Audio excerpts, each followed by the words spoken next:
Hello, everybody, and welcome back to the GAA Fan TV podcast. My name is Aaron. I hope you're all keeping wonderfully well. This is episode 28 with New York senior footballer Shane Hogan. First of all, I'd like to thank Shane for coming on the podcast. We had a very good conversation indeed, of course, looking back at his time playing for the New York senior football team. For those of you who don't know, Shane Hogan is born and bred in New York, so we spoke all about his story and how he got involved in Gaelic games, his rise through the ranks with New York football. We spoke about the New York Senior Football Championship. He also played a huge part with St Barnabas last year as they became the first fully homegrown New York team to win the New York Senior Football Championship. We spoke about some of the battles between New York and Roscommon in 2016, New York and Leitrim in 2018. Of course, New York have never won a Senior Football Championship game, but they come very close in 2016 and in 2018. We spoke about his game against Mayo in 2019 and some of the tests and challenges going up against the likes of Aidan O'Shea in midfield. And we spoke about a range of topics really, from GAA in New York, the rise of GAA overseas, and much more as well. So I do hope you all enjoy the podcast. Do leave a like and subscribe if you haven't already, and let's get straight into it.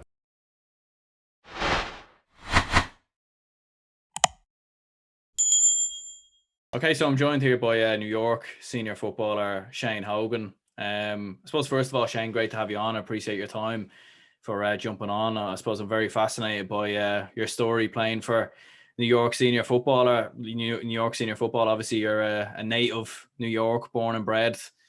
Family over in Ireland, of course, but you've been in the New York senior team for a number of years now. I suppose first of all, how's life with yourself, and how's the situation over in New York at the minute? Yeah, things are going all right. My family's doing well, thankfully. Really haven't been affected too badly by COVID. I think sooner rather than later, going to start easing a bunch of the restrictions around here, and hopefully we get back to a little bit of normalcy and hopefully a little bit of football coming soon enough. Yeah, absolutely. Like I was just saying to you off camera there as well. Like, hopefully anyway in Ireland over the next week or two, they can start easing the restrictions and start maybe putting plans in place to, I suppose, get Gaelic football and hurling back at some kind of capacity in intercounty level or club level or whatever. Like, and I suppose, how have you managed yourself? I know obviously you were playing in the New York Senior Club Championship with St Barnabas, like, and we'll get on to that, I suppose, in a moment. Like, but how have you kind of managed without the, I suppose, buzz around New York football? Like, obviously there was no championship in 2020. It's looking highly unlikely in 2021. I think it's probably already confirmed that New York aren't going to be in the championship. So how have you kind of found all that situation yourself? It's tough. It's probably the first time in about, say, maybe 6 years that I really haven't been looking to January, was usually when we start training. So it was a little bit tough to adjust to. I was like, wow, it seems like winter's going on a lot longer. I wonder what's going on this year. And then it's like, oh yeah, that's right, we're not actually playing a game this year. Unfortunately, Roscommon isn't going to be coming out this year. And it sucks. It's a great day for everybody, but in the interest of health, I think it's probably the smartest thing to put it off or postpone it until next year, when we seem to have a better grip on things. It is tough though, because like I said, it is one of like the biggest days of the year out here. You got like 4,000 or 5,000 people down at the park, and just like what a sense of community it brings to people that maybe don't even care about Gaelic football, but they come from Ireland, and just you get to see people that you probably haven't seen in years. Yeah, absolutely. Like, definitely, I've never been to Gaelic Park myself. I've been to New York many a times, but I've never been to Gaelic Park. Like, it's definitely on the bucket list, I suppose, at some stage. Maybe even the Dubs can play New York at some stage, but I don't know how that would be possible. But I suppose, like, obviously, I mean, that game against Galway in 2020 as well, I'd say it was kind of hugely frustrating as well not to have that game. I mean, I'm not too sure if you've played Galway before, but that definitely would have been quite the occasion for yourself and for a lot of the other New York lads in the team. Back when I was in minor, we went to Galway with the Connacht minors, played them in the quarterfinals. It didn't end well, but a few of the guys that were playing on that team are starring now for the Galway team. I think one of my first year, I think I was 18. I was on the bench. I didn't play, but we played against Galway as well. Also didn't end well. So, I mean, it would have been nice to see, especially the way, like the form that they were in, because at the time I think they were top of the Division One. Yeah, that's correct. To see how we could have like compared against them. I mean, even though probably we weren't gonna, really make much of an impact. But, we had a lot of guys, a lot of young guys, especially a lot of young American guys that were probably going to make their debuts against Galway. So it probably would have been the nicest thing for them to, really get the level of competition to really get for them to gauge what it takes to be an intercounty player. Yeah, absolutely. And definitely Galway, I think in 2020, definitely even before the lockdown anyway, they were looking like one of the best teams in the country, and probably with the lockdown, it probably affected them more than most counties, because not only did they not get to play yourselves, but they didn't have the Sligo game either before their Connacht final with Mayo. Did you even watch much of the championship or anything like that in 2020? And I suppose if so, what did you make of how it all kind of panned out? I mean, of course, I still watch it. I mean, it's something that every weekend I'm going to look and see what the scores are, try to get the highlights and everything. I mean, it was tough. I mean, the minute, my dad being from Tipperary, of course, he was over the moon with them winning the Munster title. Yeah. But the minute Kerry went out, I was like, well, I guess this is Dublin's again this year. Yeah. But I was so upset though, because Mayo were so close in the All Ireland. They played them so well, and then I think the minute Paddy Durkin had to go off, I was like, oh, no, because I've had the unfortunate reality of having to mark Paddy Durkin, and it also did not end so well. Yeah, well, I think he's one of the best wing backs in the country without doubt. Especially last year as well.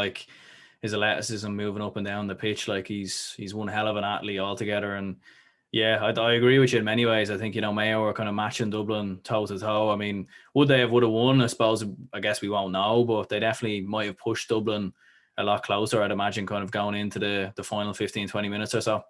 Oh, I would have said so. Yeah, I'm pretty sure when he was marking it at one point, I was like, "Hey, can you just let me go for a second?" But of course, he's all match, and I mean that is just, it's a tremendous Mayo team, and unfortunately now they're getting bit with a bit of the a lot of guys deciding to hang up the boots. But I mean, the next generation, of course, is probably going to be just as good. I mean, the fullback Mullen, he's an absolute baller too. So they're looking well for the years to come. Yeah, absolutely. I think they proved anyway in 2020 that they're not going away. I thought myself as a Dublin fan in 2019 that maybe when Dublin beat them that was kind of, they kind of go away for a couple of years, but fair play to them. They keep coming back year on year. And without doubt, if the championship does go ahead in 2021, I'm sure they'll be thereabouts again. And I suppose going back to the situation, obviously in New York at the minute, what's the general kind of GAA landscape been like in kind of 2020 and this year over the past year? Obviously you had the New York Senior Football Championship. So what's it kind of been like, I suppose, over the past year or so? Last year was a bit tough. A lot of teams deciding not to put in field teams because of COVID. Health and safety concerns. Once we were able to get back, I think we only had about 3 senior teams, which was a bit tough. We played a double round robin. But coming into this year now, I think it's actually growing. I think we're up to we have 5 or 6 senior teams. I think we have 10 intermediate, 12 junior A, and junior B, I think, has about 12 as well. So, I mean, it really is only growing. I think we're aiming to get back, with just the guys that are here. I don't know if guys are going to be able to come over with the J1 visa or what the story is coming out soon. So we're trying to aim for, I think, the last week in April to try and get, a few games in. Yeah. And normally until the final, we won't really have to worry about, getting too big of a crowd. So we won't really have to worry about all the COVID restrictions and everything. Good stuff. Yeah.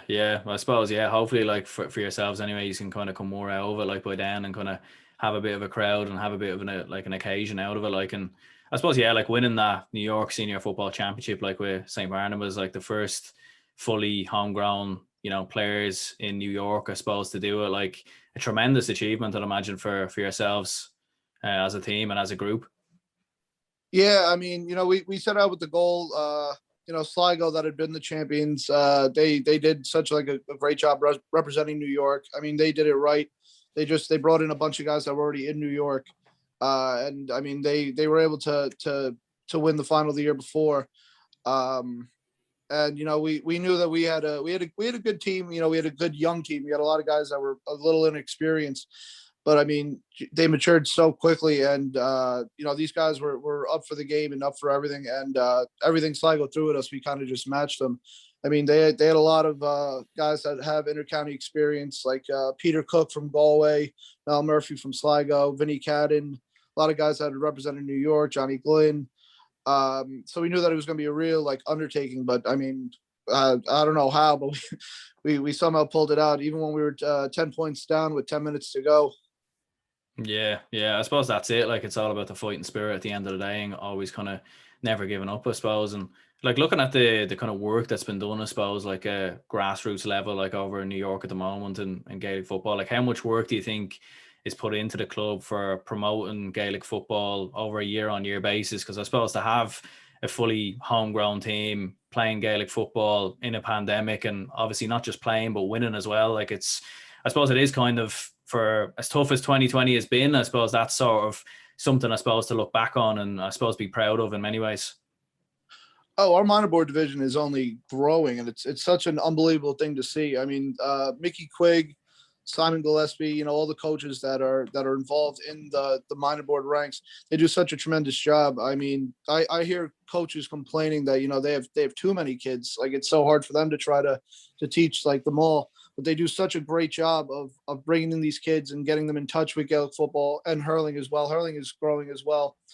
We have a competition every year called the Continental Youth Championships, where teams from all over America, not just New York, come and play. And when I remember when we first started doing it back in 2004, you could get it done in the Saturday and Sunday.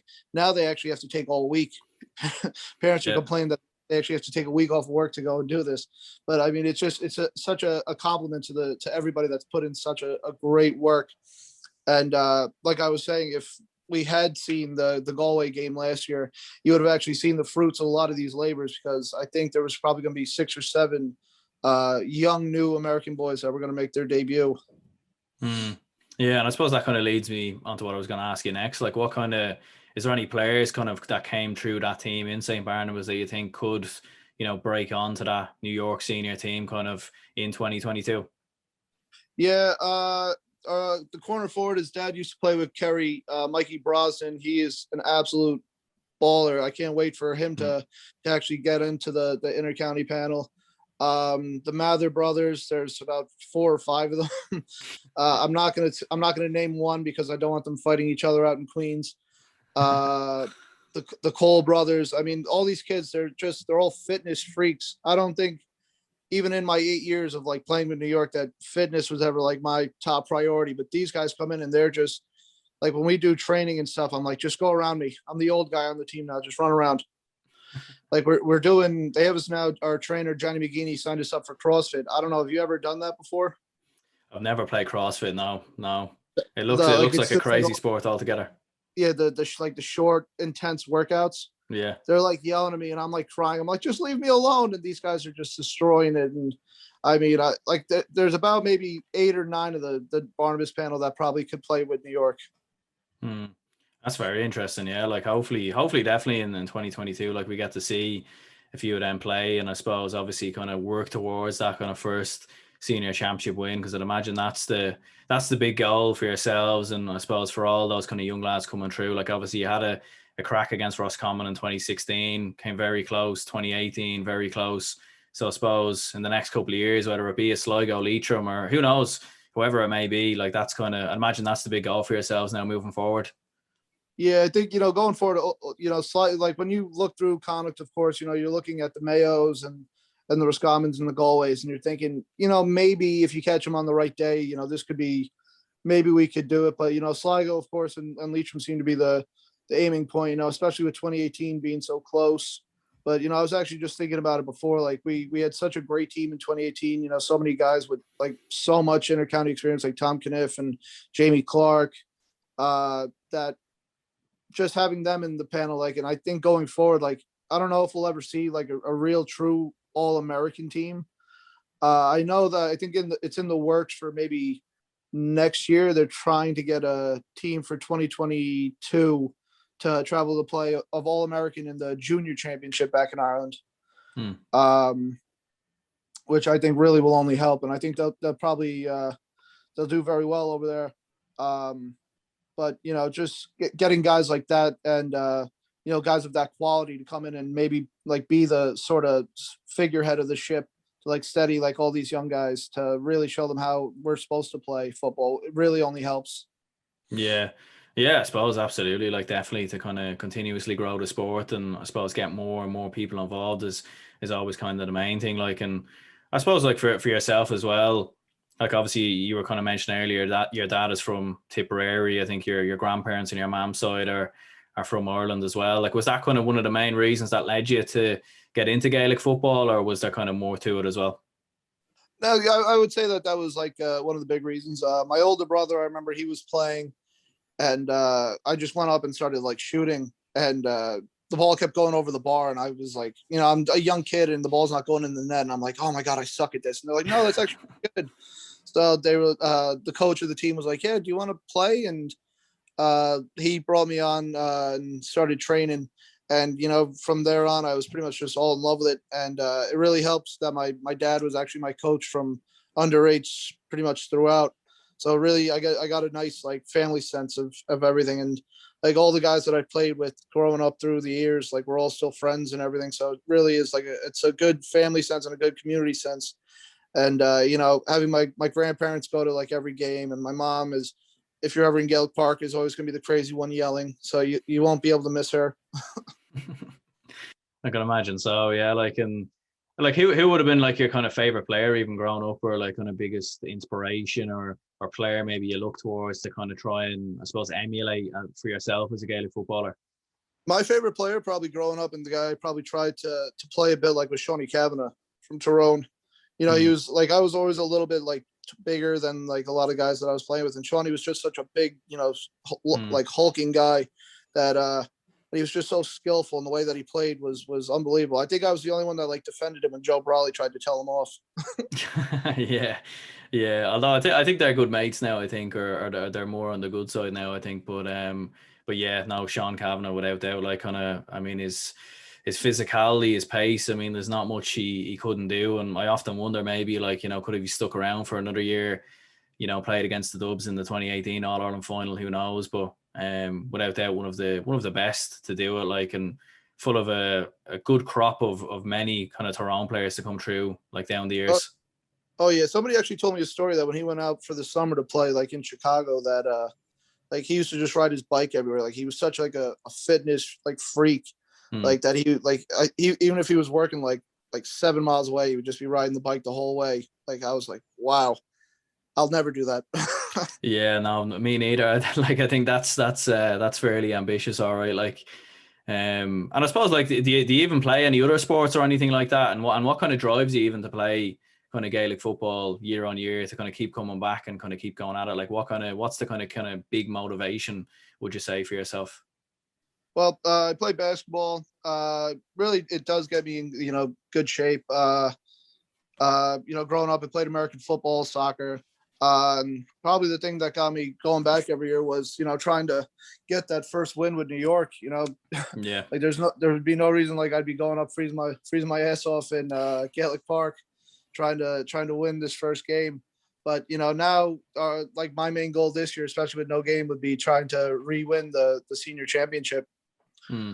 So like we're putting in a lot of groundwork already, trying to motivate ourselves to try to repeat. I mean, it's really easy to win one. It's hard enough to it's easy to win, but it's hard to keep it. Yeah, that's kind of how the old saying goes in many ways. Like, how would you say like the GA has kind of increased and kind of the promotion of GA in New York is kind of, I suppose the presence, I suppose, of GA has increased in New York, I suppose, since you would have first kind of started playing as a kid back in 2004, 2005. How would you say that's kind of increased all the way up to 2021 today? Well, when I was growing up, there was really only about maybe six minor teams. I think now they're all over New York. Like you'll get them all the way out in like Rockaway Beach. I think there's a team now starting up in like Dutchess County. There's teams in Katona. So there's teams where you have to travel a good hour, like hour and a half to go play them. Where back in when I was playing, we just meet up at Patty's Field like 5 minutes away. So like they've done an unbelievable job. Like I guess with the expansion of the Irish even further out into New York, that they're bringing the game with them. and they're doing such a good job of teaching these kids. And I think the greatest compliment to the GAA would be the introduction of the World Games. I don't know if you heard about that. I think was that the third one they had back 2 years ago in Dublin. Hmm. But it's incredible to see just how far the sport has grown. Like we were playing against teams from Australia, from Galatia, South Africa, France. I mean, just the talent level on these guys, you wouldn't even expect it. I remember we played against France, and I was like, well, I'm a county player. Like we shouldn't really have any trouble with the guys from France. And these guys Yeah. these guys were unbelievable. And I was like, I was actually so nervous for so much of the game. I was like, oh my God, if we lose, it's going to be so embarrassing. Yeah. But, it's such just a testament. And the president now, I know Larry McCarthy, who I'd get along very well with. I know he's going to do like such amazing things, not only for the sport in Ireland, but more importantly for the sport worldwide. I mean, he's on so many clubs and so many like events and groups that he is so into the promotion of the game worldwide. And I know it's tough coming into his first year in a pandemic sort of season, but I know he's going to do such a great job.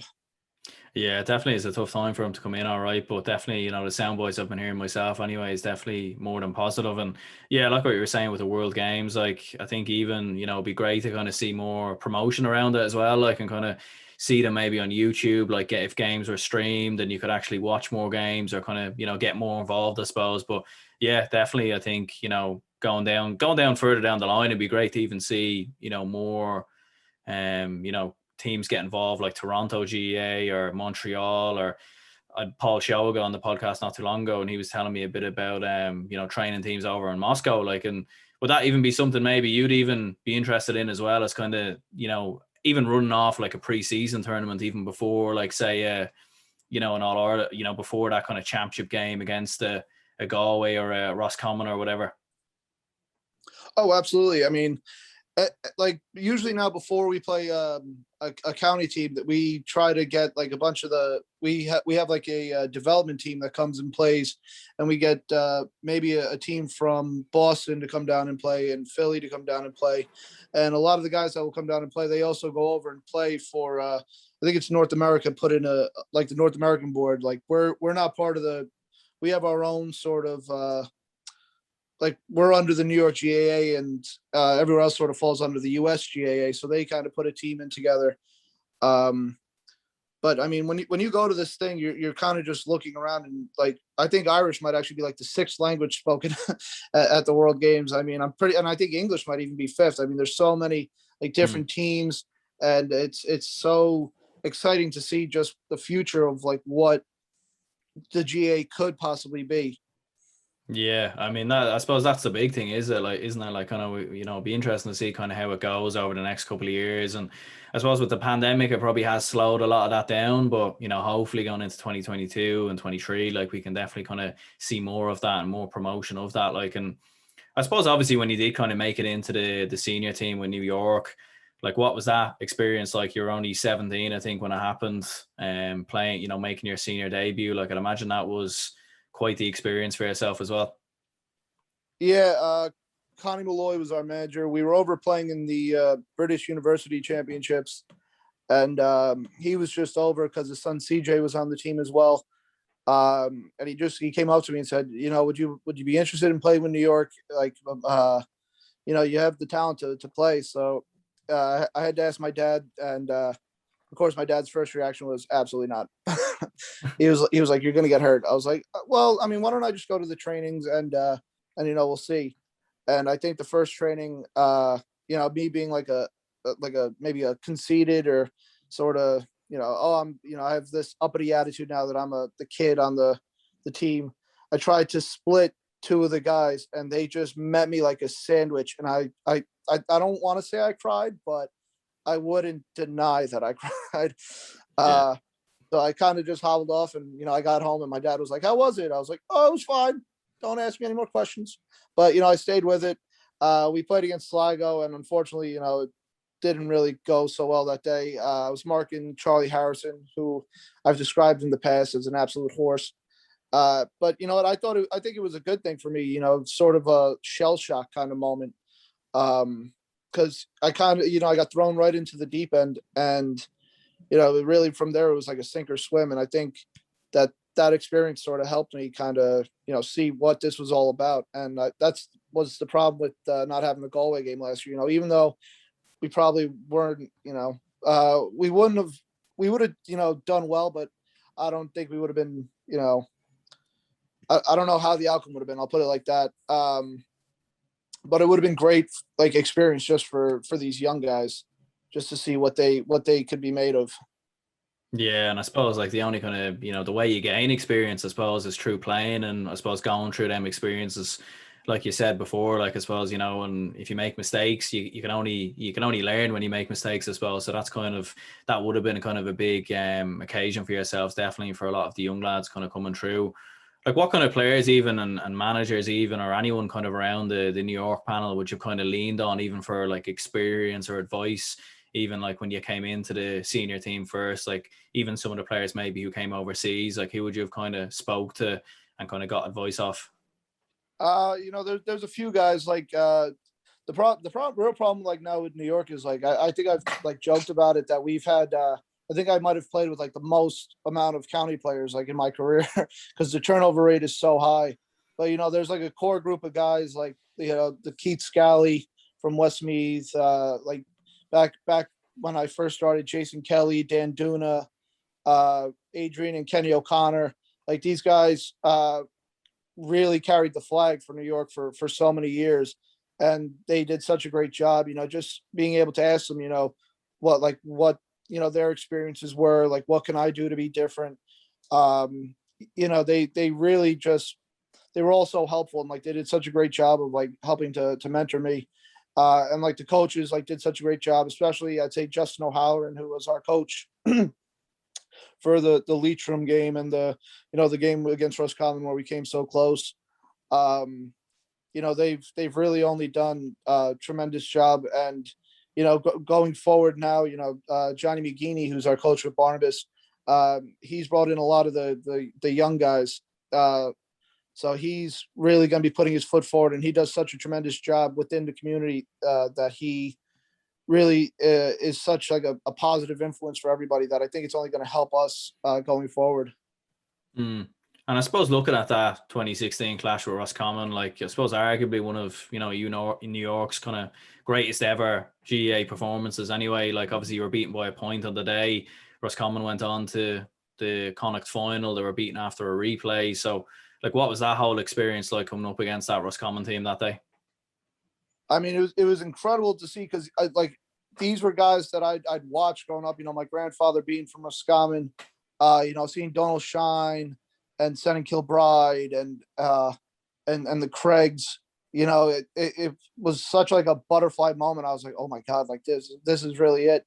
And then like coming on and like the crowd like going absolutely ballistic, and you know to be within like a shout within like a minute left, and then I remember getting the ball and laying it off to Kevin Connolly and him putting a shot in from about 21 yards out. And it just, I was like, oh my God, we're going to win. We're going to win. And the ball just kept sailing like straight up. I was like, no. And then the ref blew up the whistle, and it was heartbreaking, you know, but you know, we were able to celebrate on the day, but the next day we're all just kind of sitting around the bar, just going, wow, we really could have had this. Like it's unbelievable to think, but we really just let these guys get away with this. Like after all the months of like hard work, that's it. That's the unfortunate reality with New York is that we get the one chance at it, and then after that, there's none. Have to wait till next January. Yeah, but I mean, at the same time, like it's no shame, and I suppose losing the way you did to Roscommon, like I mean, like we said before, they went on to the Connacht final that year, very highly talented team, went on to win the Connacht Championship a year later, and I suppose in Leitrim in 2018, like I watched that game yesterday, just kind of watched it back, like, and I suppose is that the game maybe you kind of look at as well that kind of got away from you, is like you kind of had was it a 4 or 5 point lead early on, I think a 3 point lead in extra time. Like it was definitely there to be won, you'd kind of say. Yeah, I think I still have nightmares about that game. uh yeah, we got off to such a great start. and having like the likes of Jamie Clark and Tom Caniff and all these guys doing like such a great job. And we had like when I think back, we had so many opportunities to just sort of like ice the game, like win it. And to Leitrim's credit, even though they seemed to be the second best on the day, they never gave up. And then unfortunately, like I went up for a high ball in the second half of extra time, and I landed, and my entire leg just gave out for me. And it's so weird because I rarely get injured. So it was such an awful like feeling that I just kind of had to sit back and watch as Leitrim made that like incredible comeback. And unfortunately, like I remember I traveled to Ireland that year to watch, I think was at the Dublin Tyrone final. I think it was at the same year. I think it was, and, that was 2018, yeah. Yeah, and I walk in, I think it was to Cobbers, and who's the first people I see is about like 7 of the Leitrim pen. I was like, God, I can't escape these guys. Yeah. But you know what, they were a good bunch of guys, and we played them really well. And probably wasn't the result that we were expecting. I know nobody really was expecting us to come close, but we went out with a goal to win. Fortunately, it didn't happen, but I guess that's the way the game's played. And do you think it was experience even as well, maybe kind of in that kind of final, maybe 10 or final kind of 5-10 minutes, kind of when you did have that 3-point lead and Leitrim were able to overturn it? Do you think experience was kind of maybe the main thing there?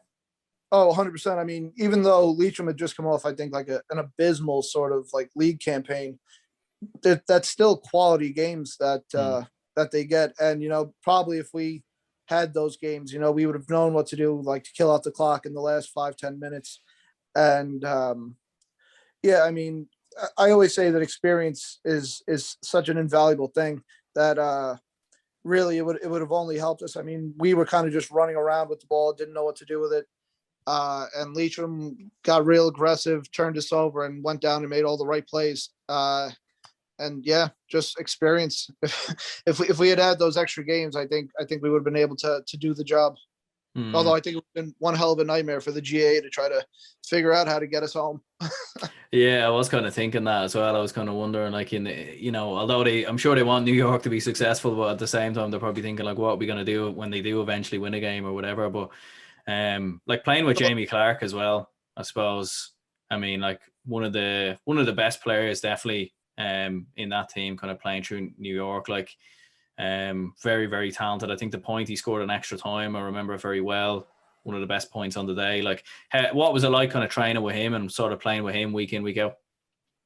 I mean, it's just so different when you see somebody of like that quality. I mean, I remember just watching him in training, and like even when the ball leaves his foot, you can kind of hear it, that it's so different.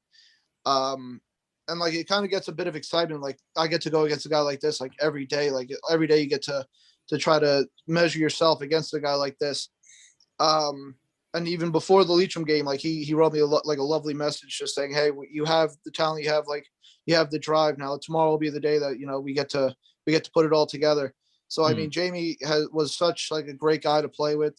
He was a pleasure to play with as well.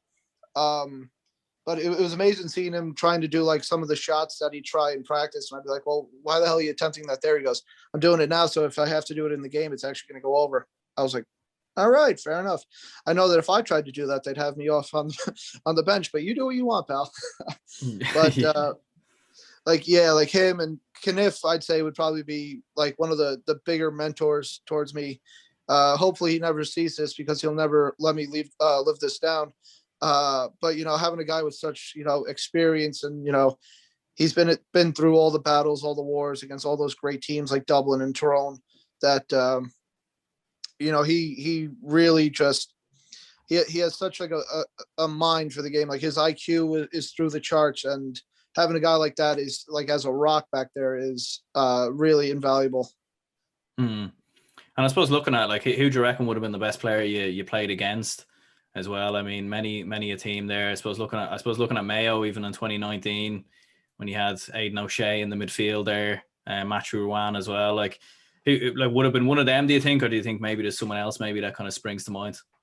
Ooh, there's so many, because back in like the free for all days of New York, like I remember we made the semifinal one year, and we had 2 guys out from GMIT And the team we were playing against, Donegal, had Emna Mulligan, Niall Egan, Paul Hughes, and Brendan Murphy from Carlow. And I was like, how in the hell are we going to compete with these guys? Unfortunately, we didn't. I think we lost by 20. If I had to say, I'd say the best player I've ever marked would have been, well, Paddy Durkee would have been definitely been the toughest. I mean, oof. I remember trying to hit Aiden O'Shea, and I don't even think he noticed I was there. And yeah, that's tough. I mean, with so many guys, Philip Austin was out. Wow. Oh, you know, it was a good one. When he was out, Donal O'Hare from Down. Yeah, he's a He good was player. good. And I'd say the best club player that I played with was Charlie Harrison, or not Charlie Harrison. He also played with Down. He was the full forward. When they made that great run into Ulster, what was it? Connor Harrison. Yeah. He was different breed as well. He was young at the time, but you could tell though that he was going to be a baller. Yeah, I mean, definitely like kind of a number of players there, definitely kind of going up against and playing with down the years. I suppose like it must be great to kind of have that experience under your belt as well, to kind of have that going into the next couple of years for New York as well. Oh yeah, like especially even last year, you know, having the likes of Peter Cook coming out and Niall Murphy, you know, just having the young guys seeing, you know, what these guys can play like the standard that we kind of have to reach, you know, even for themselves, like this is what you're gonna have to get to if you want to try to compete. And now imagine playing against 15 of these guys, like or 20 of these guys with all the guys coming off the bench now, and like it really is just such a good lesson and like such a good thing for these younger guys to see. And is that the main priority then for New York senior football, you think, over the next couple of years, just to get that championship win? And do you think even with some of the kind of new lads coming through, homegrown talents, and I'm sure eventually when the pandemic ends, there'll be plenty of Irish people who'll move over, who'll go back to New York, and there'll probably be an influx of talent then available. So do you think then that that kind of victory, you know, isn't too far away for New York? I mean, with the work that we've been putting in, you know, of late, and you know that the work that everybody's doing behind the scenes, especially our chairwoman Joan Henchy, like it really isn't unfathomable to see us putting in like a good win. Like I always say, like when we're sort of like when like people ask me like who we should be like emulating, like everyone always thinks, oh, you should be trying to be like Dublin, you should try to be like Tyrone or Mayo. I was like, no, the team we should be trying to be like is London. Like London did such a great job developing their like own players, like their homegrown players, and then they put in a mix of these young guys. Like London would be like one of the teams that like I'd say, yeah, this is a team that this is who we should be aiming to be. And yeah, it would be far off. I mean, we're putting such an emphasis now on development. I mean, as I joked before, being the like our turnover rate is so high in New York. Like every year we come back to a panel and it's kind of like we've just been through a war. I kind of look around like, all right, who's left? Who do we have here that's remaining? And like I think every year we only have about maybe 10 or 11 guys that come back. So if we can keep, you know, building with these young guys and keep like a core, like a nice good core of these guys together, like I'd say it wouldn't be far off now from us actually being able to get a win. Yeah, absolutely. Like, yeah, and I suppose with Larry McCarthy coming in as GA president as well, you kind of alluded to it earlier. I suppose obviously he was, you know, GA chairman with New York. I mean, but how do you reckon he'll get on sort of in his time as president of the GA? Like, and do you think, I suppose, with the fact that he's such close ties with New York as well, that he'll always kind of, I suppose, kind of have New York in the back of his head, that, you know, when it comes to promotion of the game overseas, be it in New York, London, or, you know, Toronto, Canada, wherever it may be, that's something that he'll kind of focus on as well, kind of in the near future? Yeah, I mean, he does such a great job with all these different clubs, you know, outside of Ireland, you know, in Asia, not just in New York, you know, even with the US GAA, he does tremendous work. I mean, you're going to see like he's such a dedicated guy to the game that you know, if you walked into Gaelic Park, it could be on a random Wednesday, he'd always be there anyway. He's so dedicated to the game. And you know, I really can't think of a more deserving person to have the honor of being the GA president. even though last year he was involved with Sligo. So I told him that he lost my vote, and he said that it's a good thing you don't get a vote. so, I mean, he's a down to earth guy. He's a very nice guy, and I'll be honest, like you're just going to be in for great things. I mean, I can only expect the best for Larry, and I really do just hope him the best. Yeah, I mean, hopefully, definitely. Anyway, like it does work out for him and the GA, and I suppose everything over the next couple of years. Like definitely, I suppose with the pandemic, it is a very tricky time. I think we've seen with James or with Horan last year, the GA president, kind of so John Horan, some of the kind of difficulties he had sort of as the president at times during a pandemic. But yeah, hopefully it can work out. And yeah, I suppose Shane, I appreciate you jumping on anyway. And yeah, sure. Look, best of luck with New York, I suppose, when the championship does come around, and with St Barnabas. And yeah, look, listen, I mean, as a Dublin man myself, it'd be nothing better, nothing sweeter to see us beat a Mayo or a Galway in the next couple of years. But we'll live in hope, anyways. Yeah. Hey, Aaron, thank you so much, buddy. Hey, stay safe, and best of luck to you and your family. All right, buddy? No bother. Cheers, man. Thank you very much for watching and listening to episode 28 of the GAA Fan TV podcast with New York senior footballer Shane Hogan. Once again, I'd like to thank Shane for coming on the podcast. Appreciate his time, looking back, of course, at his time playing for New York over the past number of years. So I do hope you all very much enjoy. Do leave a like and subscribe if you haven't already. Stay tuned for more podcasts. The podcast next week will be with Dublin senior hurler David Keogh. So stay tuned for that. That'll be out next week. And yeah, enjoy your weekend.